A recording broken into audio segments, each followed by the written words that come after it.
So the name of the game is Oxygen Not Included. So, managing gases in this game is very, very important. And without gas pipes, you're gonna have some serious problems. So on this run, these are all the buildings I will not be allowed to use. And I would say there's two things that will be very painful not to be able to use. And the first one is gonna be the gas pump, which is the main way to manage gases in Oxygen Not Included. And the other one are gonna be Atmo suits. You have to feed them oxygen using gas pipes. And Atmo suits are very important in the mid and late game because they protect duplicants from very harsh environments, very hot and very cold environments. So with the rules out of the way, here are a list of mods I've used in this run, just quality of life stuff. And yeah, let's go. So we're going to be starting this run on the Volcania cluster. This is an asteroid where you have magma, hot areas show up in places that usually wouldn't show up. And I was like, you know what, to make things more interesting, let's also have regular oil, magma channels, volcanic activity, and frozen core. This is a bad idea. Don't do this. And you'll see why in a bit. So our first three starting duplicants, we're not doing anything too crazy here. We've got Frankie, Otto, and Quinn. Two of them will specialize mostly in digging, and one of them in science. So we start digging, expanding immediately, and it doesn't take very long to get our first up duplicant, and that is gonna be Mr. Otto. But he's not gonna be feeling too bad about himself because Frankie also does that shortly as well. So this is why it's a bad idea to have the trace that I mentioned on the Volcania asteroid. It messes up with the map generation. The game just doesn't have enough room to fit everything. We have an oil biome that spawned in the starting area, and not one, two of them, right next to a cool steam vent, and there's nothing cool about it. It's gonna be emitting steam at 110 degrees Celsius. This is gonna cook our base. No need to panic though, I do have a solution in mind, and there is actually one advantage to having an oil biome just spawn without any abyssalite insulating the area. You can get lead at like cycle 11. It's pretty nice. Now, you might think that I should just rush insulated tiles, which would be a good idea, but actually you don't need to do that. You have something that has a lot of heat absorbing capability, and that's water.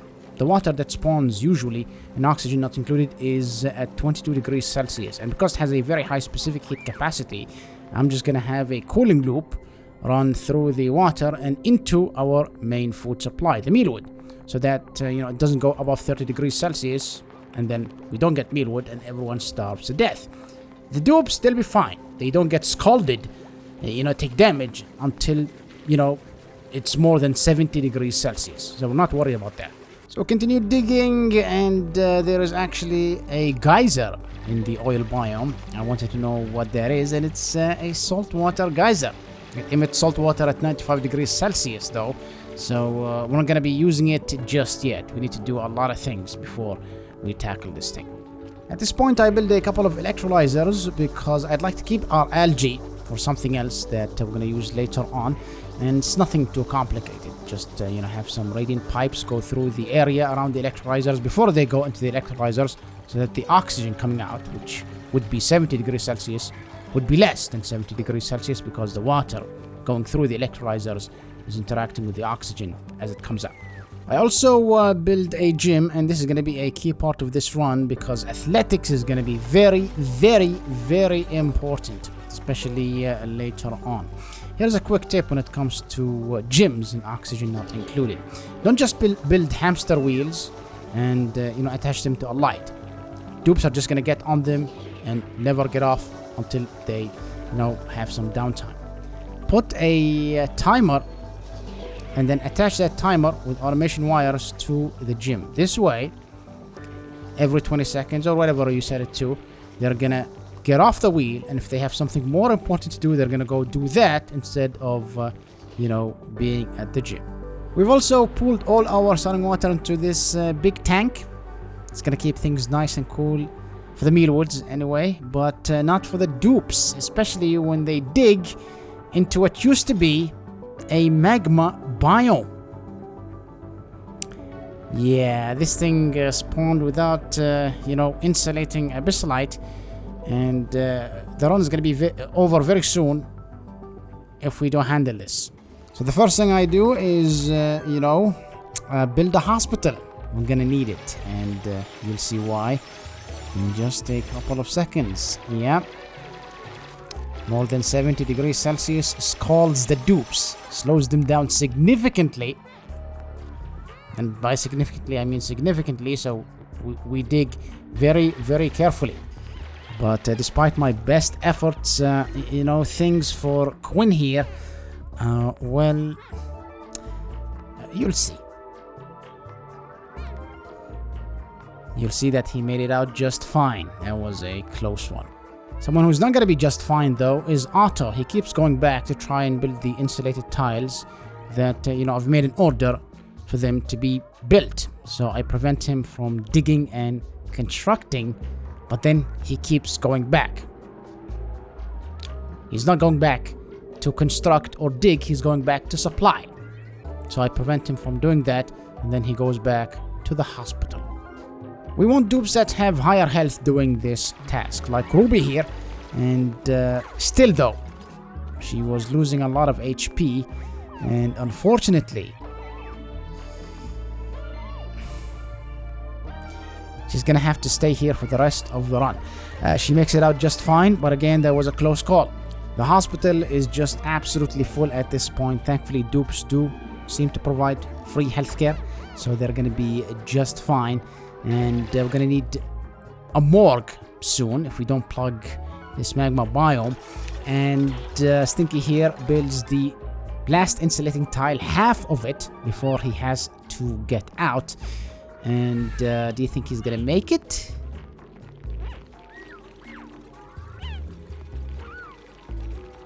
Yes, he does. Alright, Ashkan finishes the job, and we are done. Alright, it's time to continue expanding, and we find a neural vacillator. I send Otto in there, and he gets the best buff for this run.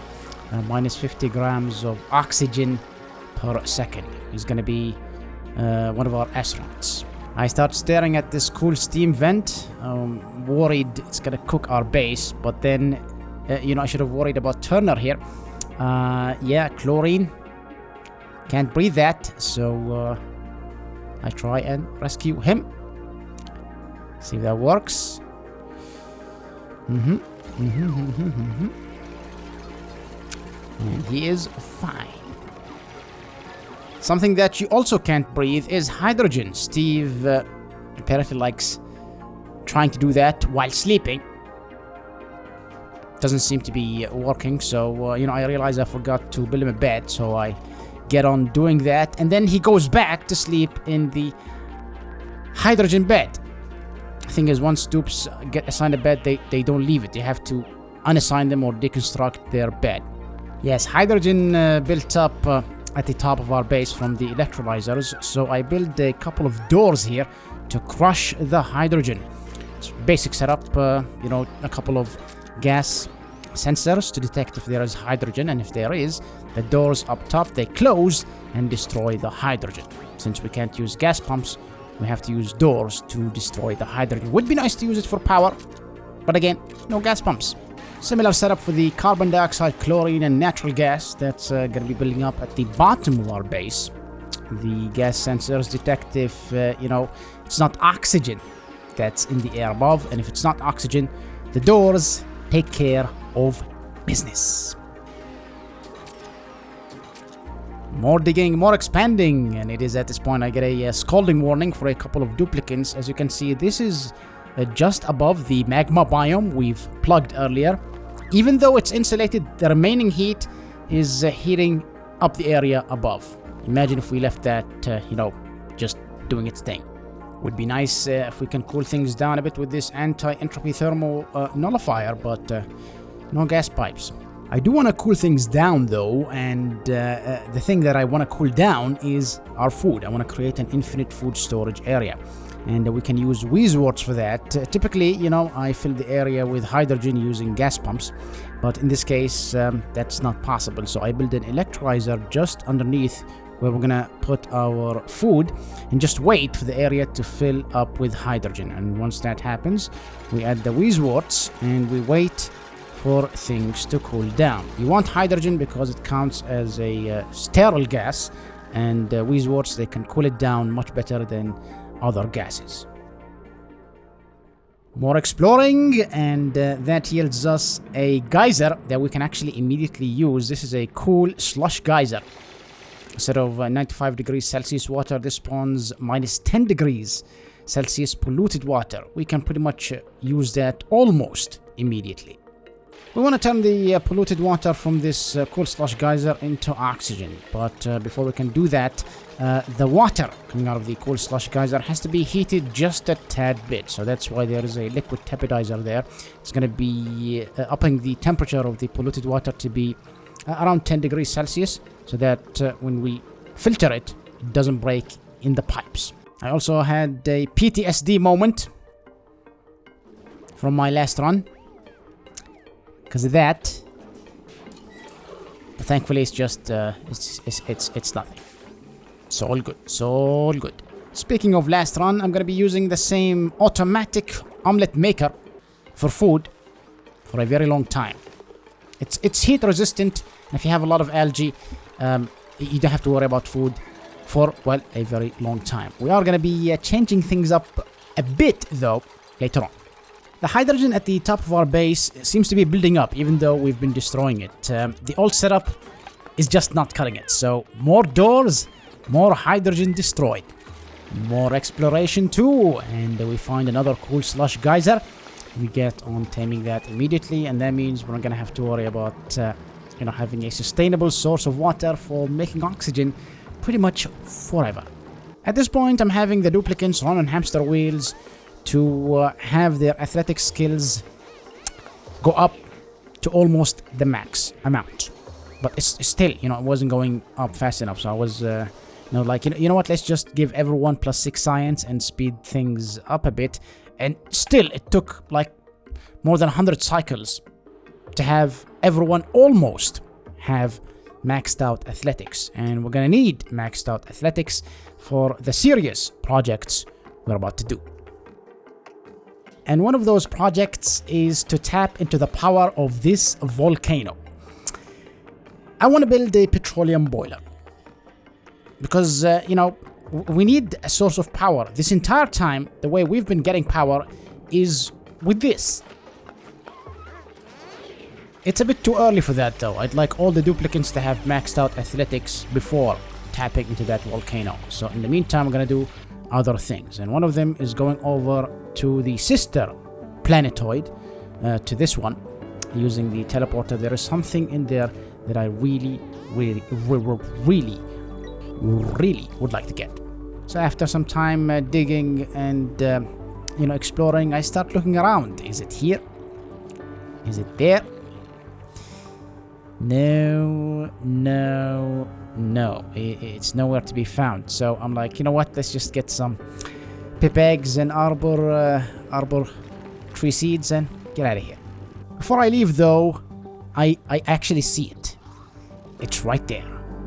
Found it. Pufflet Prince egg. So we grab that, send it over, and before we go, Quinn uses the neural vacillator, hoping for the 50 grams per second oxygen thingy majiggy, but no, it's not. And that's, by the way, after we already used another neural vacillator on him earlier, where he got this useless buff too. That Pufflet Prince egg is going to be the key to going to space. He's going to be the thing that gives us oxalite eventually. There's a lot of steps we have to go through before we get oxalite. Typically, you make oxalite using an oxalite refinery, but since this is a no gas pipes run, we gotta go through another route. So there's gonna be several ranches here. That's the first one, and then this area is gonna contain the ranches where dense buffs are gonna be ranched, and this is gonna need a lot of oxygen. So we have electrolyzers directly outputting oxygen here, and that means there's going to be a lot of hydrogen as well at the very top. So we're going to need to destroy that hydrogen, and we're going to do that the way we've done that earlier with doors. And it is at this point Quinn ends up in a precarious situation. Yeah, alright, just deconstruct the automation wire preventing you from getting out, and yeah, you are a-okay. Now, I don't want to destroy the hydrogen completely at the top of the dense puffed ranch. I've built another ranch. This one is for Drecos who are going to be eating mealwood, and that means eventually they're going to be popping out glossy Dreco eggs, and once those pop out and they're surrounded by hydrogen, they're going to be growing scales that can be sheared for plastic. So that's where they're going to end up. So this is what the finished setup mostly looks like. I do add some upgrades later on, but I'd say this is mainly it. Now, I'm not sure why, but Clive, for some reason, decided to make puff ranching, in my opinion, needlessly complicated. If you wanted to get to dense puffs, you had to basically make a ranch like the one below, where you have puffs ranched with puff princes. And the reason you'd want puffs with puff princes is when they're together in one ranch, the puff egg laying chances get influenced. Eventually, they stop dropping their own eggs, they stop dropping pufflet prince eggs, and they start dropping squeaky pufflet eggs. We don't care about these. This is for making breachstone. And they also drop dense pufflet eggs, which eventually turn into these guys. So if puffs, don't drop their own eggs, then who does? That would be the puff prince. The puff prince drops eggs for puffs. You might think the puff prince would also drop pufflet prince eggs, but that is impossible. It says here, this critter has a 0% chance of laying pufflet prince eggs. The probability increases when the creature is not penned with a puff prince, but he himself is a puff prince, so he will never ever drop a pufflet prince egg. Don't ask me how a prince can lay eggs as well. That's a different problem. So who drops the eggs for these guys? That would be the dense puffs. Because they're not ranched with a pufflet prince, they eventually would always drop pufflet prince eggs. So you needed to have different kinds of critters to get the kind that you wanted. And by the way, this was much more of a nightmare back in the day. The problem was these critter drop-offs, they couldn't tell if there was more than one kind of critter was in a ranch. So to get puffs ranched with puff princes, you needed to do all kinds of crazy automation. Nowadays, you just have two critter drop-offs. One says, I want princes. One says, I want puffs, and you're good to go. And with that, if you make a setup like this, you will have dense puffs breathing in oxygen, pooping out oxalite, and oxalite is going to be very useful when we get to space. Alright, it's time to start thinking of tapping into the power of that volcano, and that's going to require a lot of digging. There is this problem though, there is this oil biome in the way, and it's hotter than the oil biomes we've been dealing with so far. More than 70 degrees Celsius, and that's going to scald our dupes. Thankfully, there is a solution. Atmosuits, which we can't use. So, we're going to go with the second best solution. We're going to have the dupes dig through the biome, the oil biome, while they're submerged in salt water. This would decrease their athletics, it would slow them down a lot, but because we've maxed out their athletics skill, they dig through the entire thing without a problem. Now, we can't just dig through the hot rocks that surround this volcano. That would be, we basically end the run at that point. We have to do a few things before that happens. And one of them is to establish a perimeter around the volcano. And while I was doing that, I actually broke into the insulating abyssallite, and that started leaking heat into the gases. So we plug that immediately. So we continue building this perimeter around the volcano, and before we do anything, we need to take out all the gases that lead into the volcano. It's a lot of hydrogen here that we need to crush into oblivion. And we're gonna do that with doors. This is not as fast as using gas pumps, so this is gonna take a while. And by while, I mean around 30 cycles. But we're still not gonna be going in just yet. I'd love to give the dupes Atmo suits, but we can't. So I'm gonna give them a different kind of suit. Something to boost morale a bit. Some spiffy overalls for everyone. We're also gonna be needing some steel to tap into that volcano. So I use this ice biome to do that. And yeah, let's go. So we deconstruct the doors, and afterwards I find Nisbet and Stinky, not having oxygen included in their system. So we do this, they drop, and they are okay. So we start digging in, and you might notice that the duplicants are not getting scalded. That's because they're not surrounded by any gases that could scald them. And you might be wondering as well, why is this vacuum not being ruined by carbon dioxide exhaled by the dupes? The reason why is they don't actually exhale while they're in a vacuum. They hold their breath. But there is a problem though, because every time they do something, for example, they're digging right now, they're going to dig and then go down to get some oxygen and then come back up. That's why we maxed out the athletics of the dupes. If we didn't, this would be impossible to do.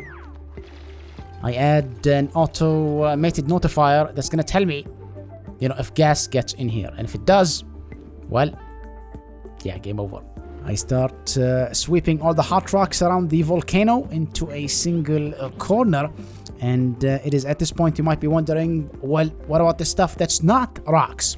All the magma surrounding the volcano. How are we gonna take care of that? The solution? Temp shift plates. When dupes build them, they spawn at a temperature of 40 degrees Celsius. We're making these out of igneous rock. And what that's going to do is lower the temperature of the magma until it solidifies. And when it does, we can dig that out.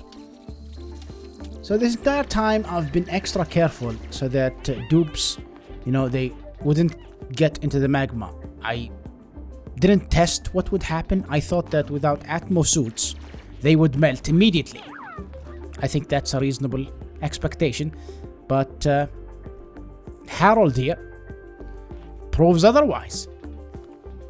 Interesting. Alright, we're almost done, and while that was happening, we found an artifact, and we cleaned it, and we got a neural vacillator recharge. So we recharged a neural vacillator, asked Quinn to get in, and he got, the best buff you could get for this run, minus 50 grams of oxygen consumed per second, so he's gonna be one of our astronauts. At this point, the dupes are done sweeping all the hot rocks, that we got from digging around the volcano, and I lock it into a corner. I don't want dupes grabbing that material and going off to build something with it that's gonna destroy the liquid lock leading into the volcano and create all sorts of problems. I also geotuned the volcano. I want the initial output to be hotter than usual, and that's what these geotuners are for. I disabled them almost immediately after. And yeah, here is the first eruption. As you can see, I've already started building parts of the petroleum boiler, and it is at this point I have a huge, massive, gigantic brain fart. I should not have adjusted the settings on the sensor that opened the door, and there's water on top that's gonna fall on top of the very hot diamond, turning into steam, and then, well, game over. But that didn't happen. Don't ask me how that water didn't fall. Alright, so we continue building the petroleum boiler, and this is when I see Bonnie is, well, not in the best situation possible. She needs oxygen stat, and there is no oxygen to be had statly anywhere. So I tried to save her, and let's see if that works. Alright, someone can build the ladder, please. Liam, where are you, Liam? Please be somewhere nearby. Where is Liam? That is not what I'd like Liam to be. Let's see if he can get there fast enough. He puts the obsidian in, and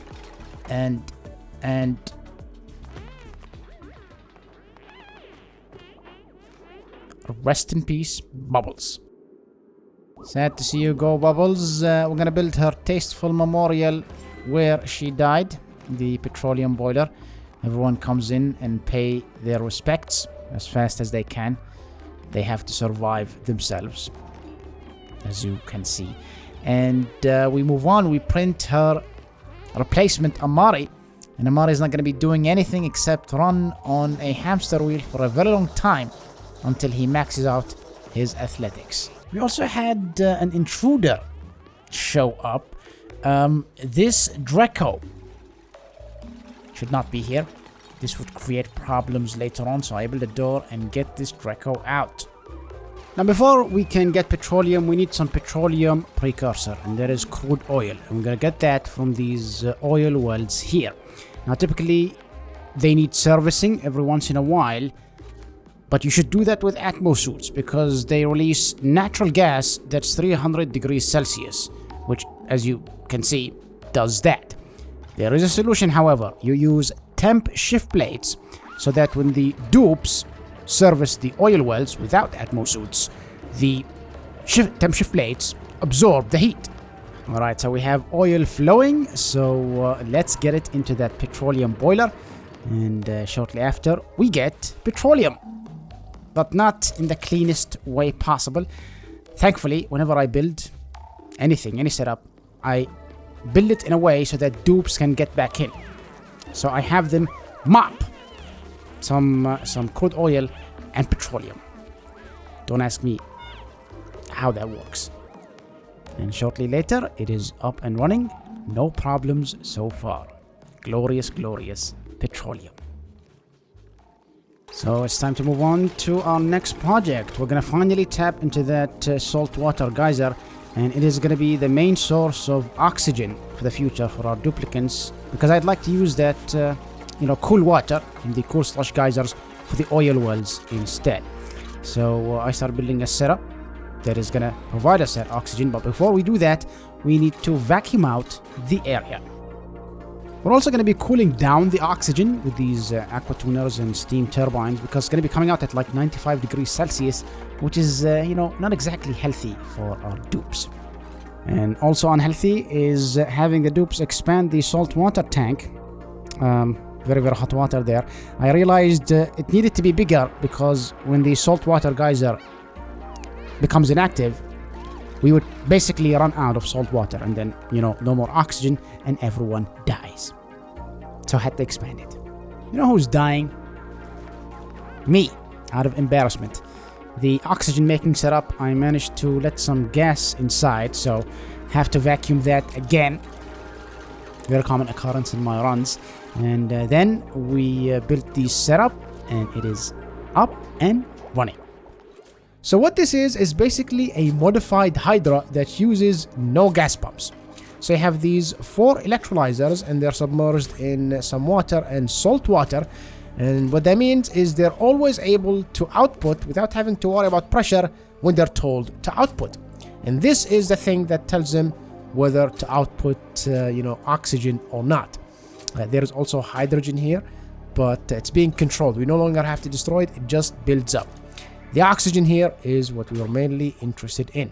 So this Atmo sensor tells the electrolyzers to activate once it detects that this area here has less than 20 kilos of pressure.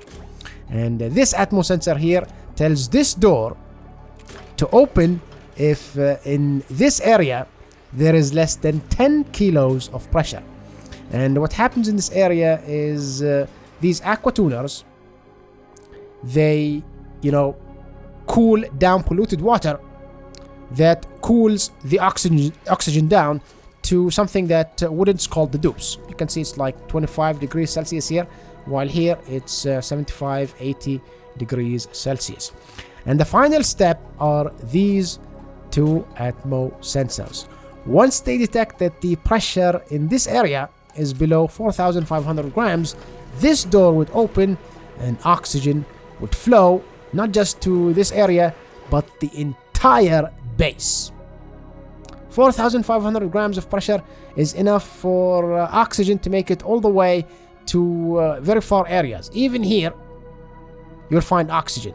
And a big reason why is that we've used mesh tiles pretty much everywhere in the base. But this is gonna require a lot of power. We're still having the dupes run on hamster wheels for power at like cycle 560. We do have a lot of petroleum though, so we're gonna be using that soon, very, very soon. And, that requires taking a petroleum bath. I don't think that is an enjoyable experience for the dupes. And it is at this point, before we use the petroleum, we have a huge disaster. The magma from the volcano, well, it absorbed too much heat and it solidified into igneous rock. And someone, I guess, they wanted to make a ladder. They carried that very hot igneous rock through the liquid lock, leading towards the volcano. That ruined the liquid lock. And now we have hydrogen inside the volcano room. Thankfully, it's not that much. It's in the milligrams. But it's still going to take ages to vacuum out the room using doors. But we have to wait. And our dupes did not enjoy the experience of building those doors. The hospital is full. Again. To speed up the process, I built another set of doors to crush the hydrogen. And we can now move on to our next project. Using the petroleum and creating a permanent setup for refining metals and creating glass. And that is it right there. We add some polluted water to the cooling loop, cooling everything here. We rescue Bonnie, and then we send in the petroleum, and voila! Finally, no more running on hamster wheels. Now, typically you make this kind of area inside a steam room. It's more efficient this way, but since dupes can't wear Atmo suits, this entire area is being cooled down actively to around 40 degrees Celsius, so they can continue working without the risk of getting scalded. Now, at this point, I've decided to just burn off all the petroleum we're producing from the petroleum boiler directly, because you get polluted water from running the petroleum generators, and I'd like to use that polluted water to produce oxygen, and that oxygen we're going to be feeding the dense puffs to get oxalate for space. But we're having a problem. The carbon dioxide coming out of the generators is just too much for the door crushers that we've built to handle it. So I decide to upgrade our carbon dioxide crushing setup. This time we're using powered doors, and that allows them to close and open much faster, destroying the carbon dioxide much faster. There was also some mess inside the steam room. There was crude oil and petroleum. So I asked the duplicants to please clean that up. And maybe should have kind of went easy on them a bit because, this happened. Thankfully, someone is going to come pick up Otto immediately. And he is going to be just fine. I've also upgraded the oil well setup. Instead of having natural gas just spew everywhere, it's now controlled. It's going to be destroyed by doors at the bottom here. Now I've left, things running for a bit. I just went AFK for a while. And when I come back, I see this notification. Bubbles I get. How are you? There is oxygen just below you. Rest in peace, Nails. And as usual, we build his tombstone just close to where he was. And we get on to fixing the issue that killed him, which shouldn't have killed him. I don't understand. So the first step of the solution is to print Nails' replacement Ren. And she's going to be going to the gym immediately to train up her athletics. And then I find her in the same location where Nails took his last breath. Looks like she wants to do that as well. But no, it's my fault. I forgot to have her priority be operating so that she goes to the gym. Yeah, that's why we need maxed out athletics. Second thing is to add more doors to crush the hydrogen, and the last thing is to add another electrolyzer. These don't work all the time. These are not properly submerged, so sometimes they deactivate. So another one. Now inside our petroleum boiler, the robo miner is broken because hydrogen leaked inside the area. We still can't rescue it quite yet, though. There's still too much hydrogen gas in there, so we gotta wait still. Now our petroleum boiler is not operating at full capacity. It's producing around 6.5 kilos of petroleum. I'd like 10, which is the maximum amount you can have in a pipe.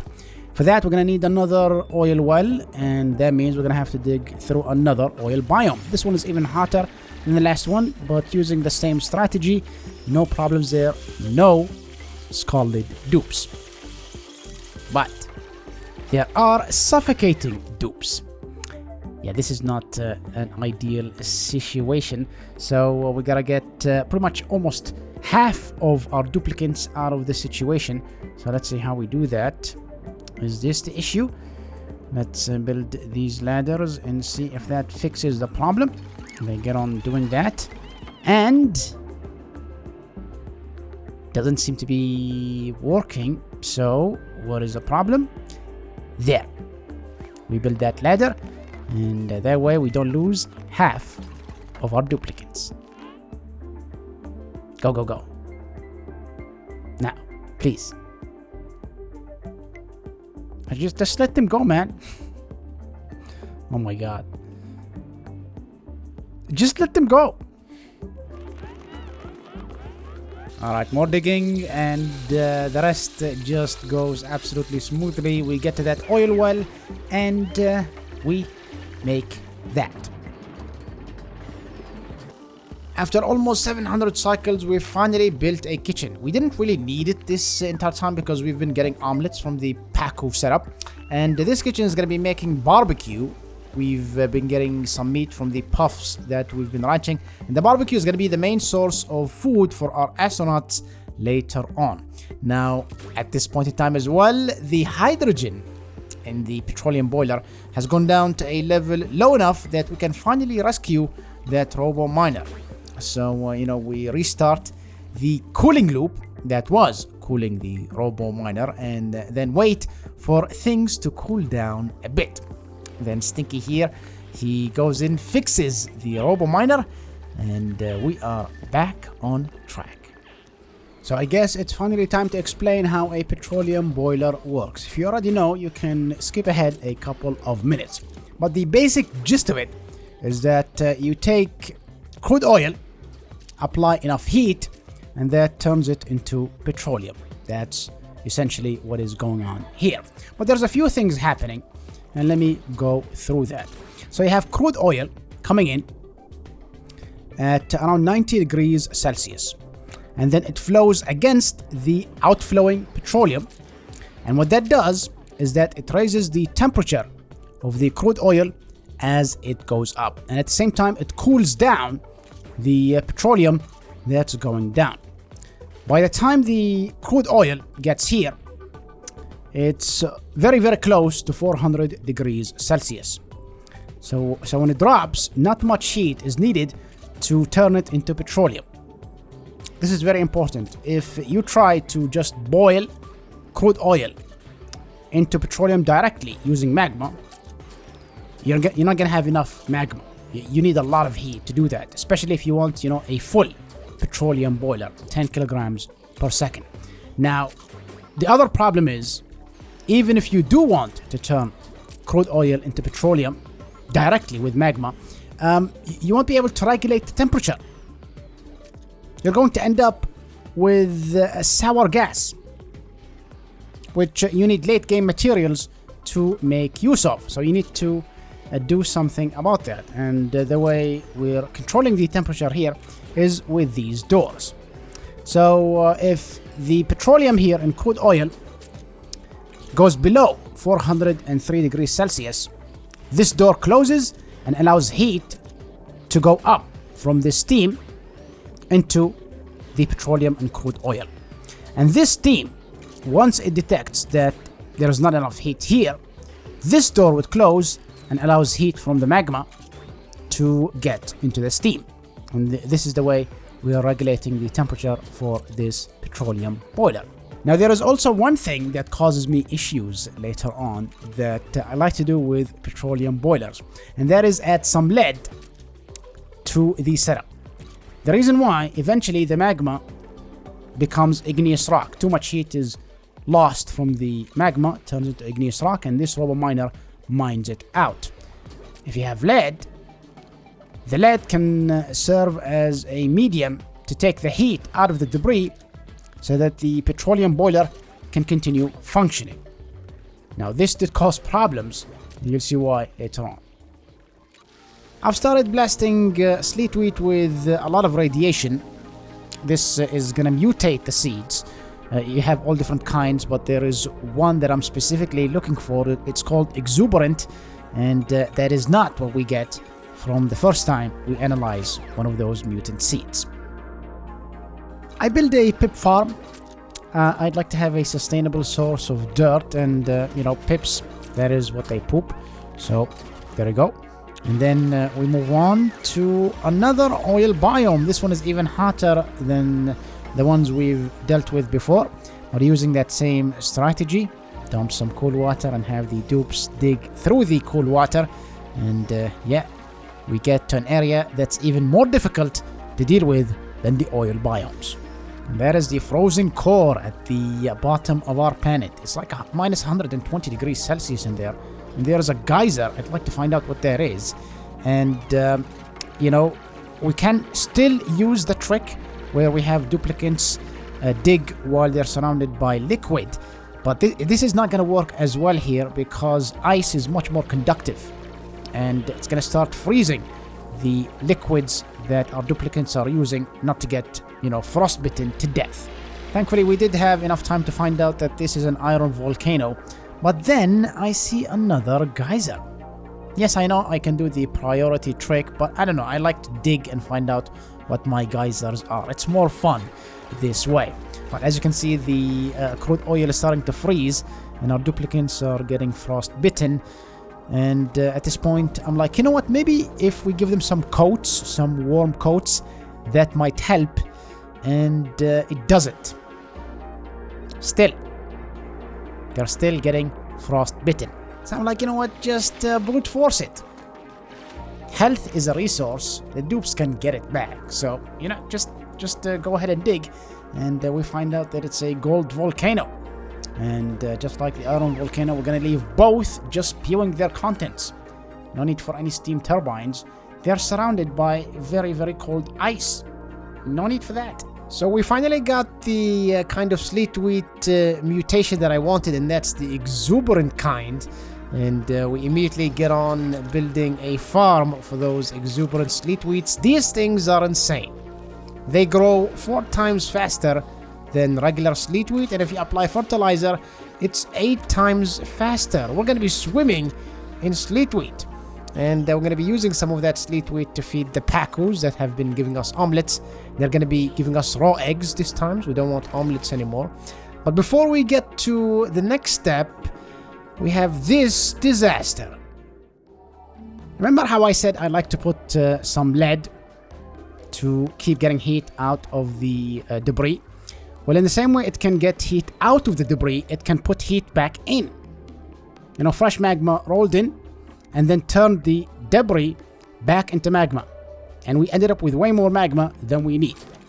So I decided to upgrade our petroleum boiler, and now we remove any excess debris from the system.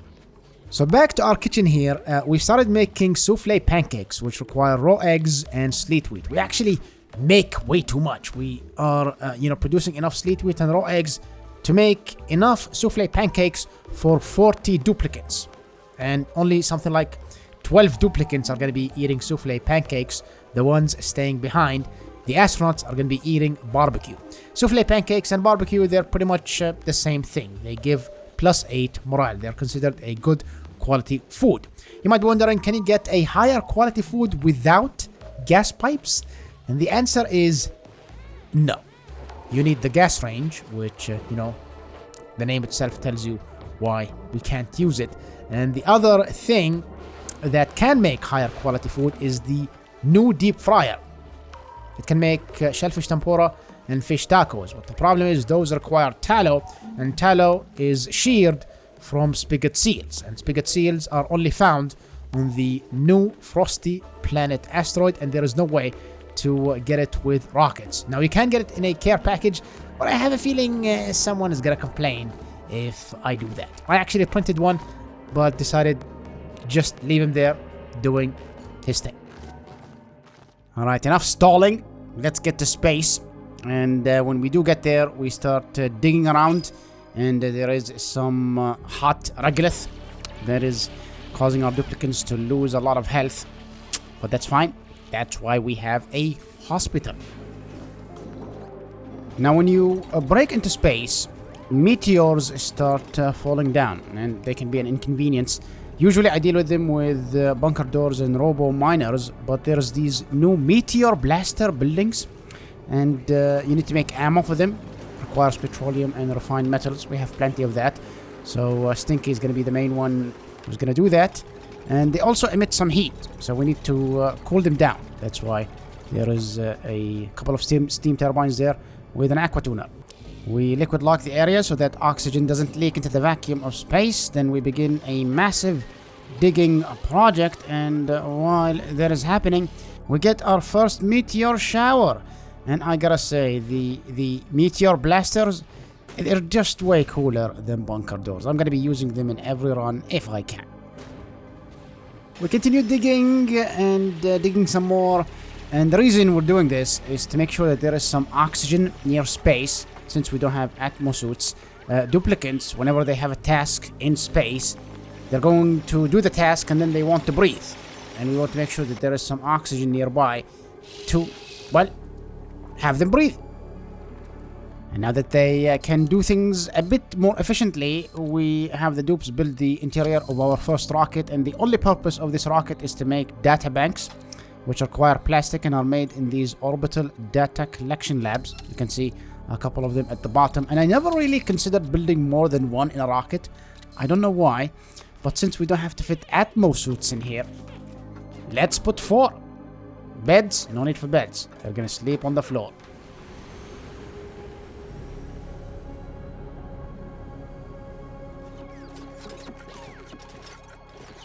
Yeah, things are going smoothly. We bang out enough databanks to research the more advanced petroleum engine, and we get on building more rockets. So we build a new kind of rocket interior, and this is for an exploration rocket. We're gonna have 3 of those rockets, and yeah, we send them off, and their job is to, well, explore space and collect artifacts. They're gonna be active pretty much all the time. So they keep farming artifacts over and over and over again. And the reason we want to farm artifacts is because when you clean them, they have a chance of dropping a vacillator recharge. And, you know, there's a specific buff I'd like to get out of the neural vacillator for all 9 of our colonizing astronauts. So we're going to be farming artifacts for some time. So in the meantime, we build the interior of the colonizing rockets, and this is what it looks like. But even though we were ready to colonize other planets, I was like, no, we need to get that specific buff. We need to get that specific buff. So I kept farming artifacts so we can get neural vacillator recharges, and kept using the neural vacillator until we got the buff that we wanted. Not this one. This will be useful later on. The one I'd like to have for all 9 of our colonizing astronauts is half oxygen consumption. 2 of them, they already have it, so we need 7 more. So we kept frying some brains until all 9 of our colonizing astronauts, they got the buff. So my logic was, if duplicants require only half the usual oxygen to breathe, that means they can hold their breath for twice as long.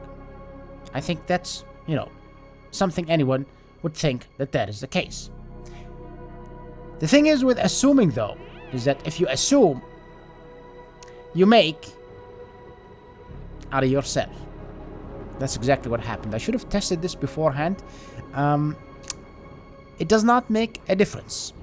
So all of that artifact collection and cleaning and vacillator recharging, useless. Let's forget that ever happened and let's just go back down. Why are we doing this? Well, I kind of forgot to include toilets in the rockets. It's gonna be very important to have toilets, and once we build those, we go this time for real. We're gonna be going to the water planet, and the goal is to get the artifact at the bottom of the planet. And once we get there, we deploy a rover, a small tiny robot, and we're gonna be landing here. We're gonna try to land as close as possible to the bottom, because there's a lot of water to the bottom, and if we landed at the top, we have no chance of getting to the bottom, because duplicants, they don't have enough oxygen in their body to, go through all of this water. So we have the rover basically fall down all the way to the bottom, while also clearing the area for rockets to land.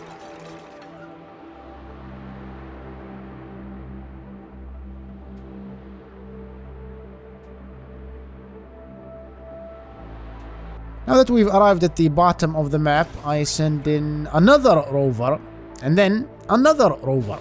Now I made sure to make the rovers out of steel, and that means their landing pods are also made out of steel.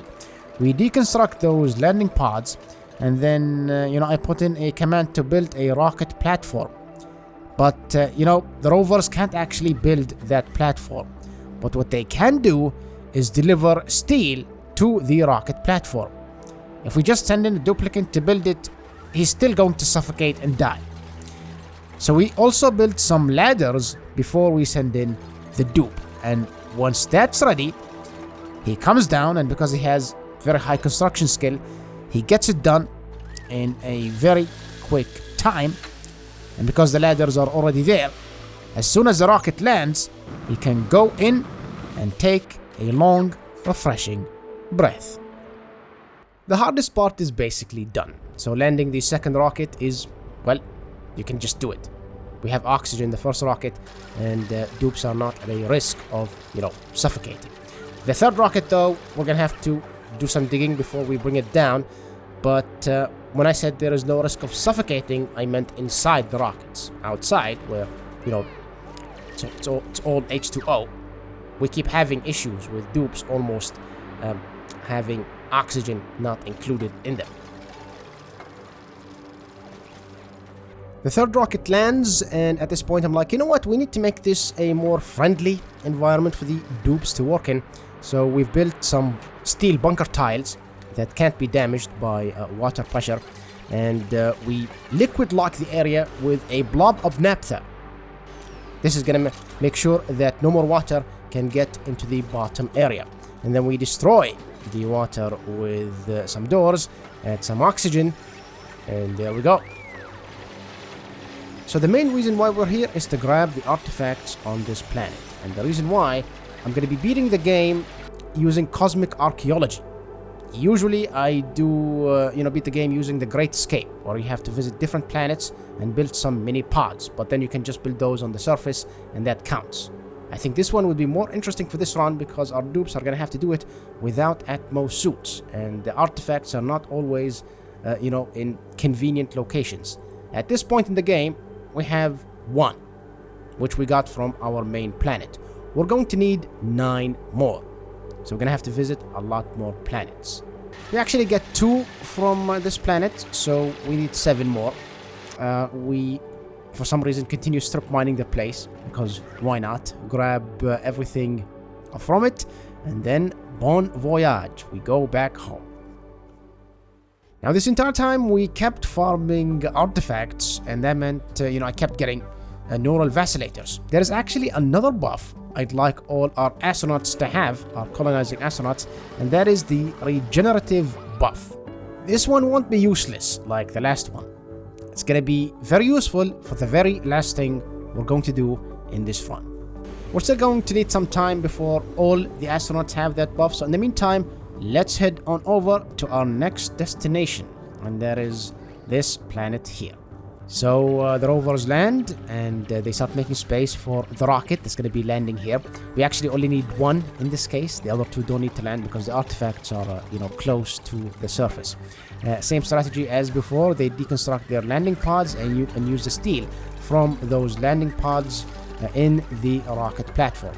They can't build it themselves, so we have Abe land, and using his very high construction skill, he gets that done in no time. He actually is not at a risk of suffocating in this case because there's polluted oxygen everywhere. But the problem is the rocket is landing not in the vacuum of space. So, Abe is going to be getting scalded by the rocket exhaust. So as soon as the rocket lands, I ask Abe to get inside and not get out until all of the exhaust has been exhausted into the vacuum of space. In the meantime, the rovers are doing some work, and once we get to the last artifact on this planet, we go. We got 2 from this planet. Alright, the next one's gonna be Chiluni, a very cold planetoid. Same strategy as before, and my man Abe here is the key to all of this. He constructs the rocket platform. We get down, and then before we start digging all the way to the bottom where the artifact is, I set up a liquid lock and put up some oxalite so that our duplicants can breathe from the oxygen coming out of the oxalite. And then we start digging down, and as we do, things get colder and colder and colder.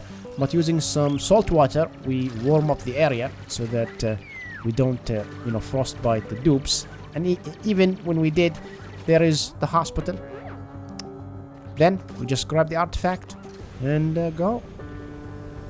The next planet is the Gasimu planet, and this one was, I would say, the easiest one to deal with. We get down, grab the artifacts, and bon voyage.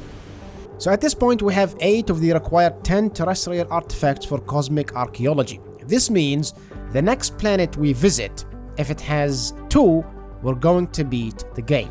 I was hoping there would only be 1 artifact there, so that we would be forced to visit the magma planet. I think that would have been very interesting. But unfortunately, there is 2. So we use the neural vacillator there, grab the artifacts, go back home, and once we do, we clean the last 2 remaining artifacts for cosmic archaeology, and with that, we beat the game.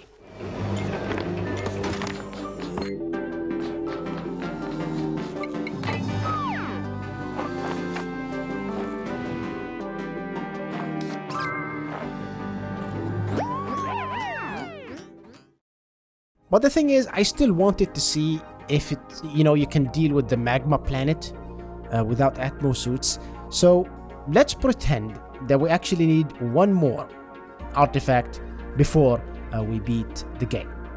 Before we go there though, I made sure that all our astronauts had the regenerative buff. It's going to be very useful for obvious reasons when we land.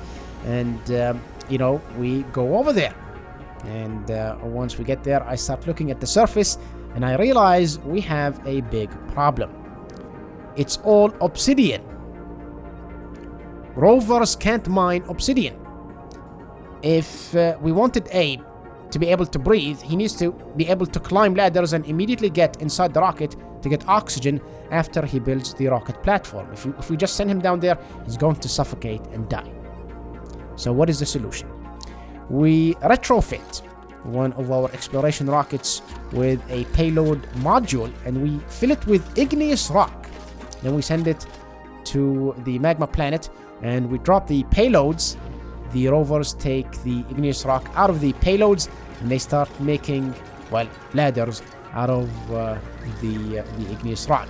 And now we send Abe down there, and it's very hot, so obviously he gets scalded. And once the rocket lands, he gets scalded some more until he needs immediate medical attention.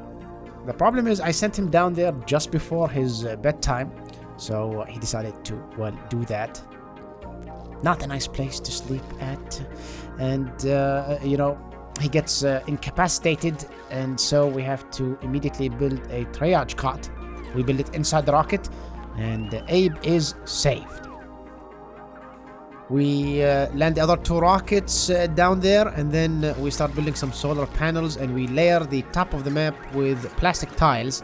This is gonna shield us from the high radiation on this planet. And then we start building the most important element, the most important setup on this planetoid, and that is a huge, massive hospital that can fit all 9 of our astronauts. Next thing, we build an area dedicated to sweeping any hot stuff. Don't want any of that ending up in our rockets and causing our dupes not to have a very fun time.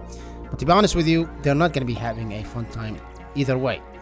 The insight we got from Harold earlier, the fact that dupes don't immediately melt when they're in magma, tells me that we can just send them in and later, have them spend some time in the hospital, and they're going to be back up and running on their feet, ready to go again. At least that's the theory. So the strategy here is to create this safe area. It's not safe just yet. That would allow the duplicants to just access the bottom of the planet directly. We've built this column, and we've slowly pushed up the magma into the vacuum of space. And then once we deconstruct the tiles that pushed up the magma, now there is no magma, and the dupes can continue going down. Now there was this thing that was driving me crazy. The dupes were getting scolded for seemingly no reason. They're not carrying hot material. At least when they're in the rocket, the oxygen is like 30-ish degrees Celsius. Why are they? What is going on? It turns out, after a lot of checking and tearing of non-existent hair, the dupes, when they went into the magma, their body temperature spiked up above 70 degrees Celsius. Bonnie here has a fever of 110 degrees Celsius. So the solution that I came up with is to give them a nice cool bath in some salt water, and just wait for their body temperature to go back down to manageable levels. So with that done, we can continue. I replaced the normal tiles in our safety column with some insulated tiles, and the idea is when we have some more magma at the bottom of the column, instead of sending it up like we did before, there's an easier way of dealing with the magma, and that is by building temp shift plates that cool down the magma until it becomes igneous rock, and then we can just dig through that. And we've actually arrived to an area that doesn't have magma, so we don't have to deal with that anymore. And we found the artifact. It's right there. But before we grab it, I decide, let's do one more thing. We start clearing the area here without oxygen. If we put any oxygen there, obviously it's gonna go up in temperature and scald our dupes, so they have to go back to the rocket every time. I was like, you know what? Let's tame the niobium volcano while we're here. And a while later, this is what the tamer looks like. So there is only one thing left to do. We grab the artifact and we go.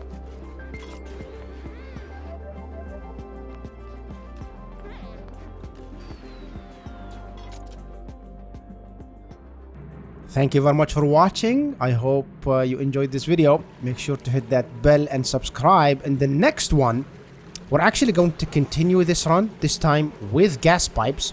And the challenge this time is to find out if we can create a sustainable colony with just plastic. Just plastic. Stay tuned for that.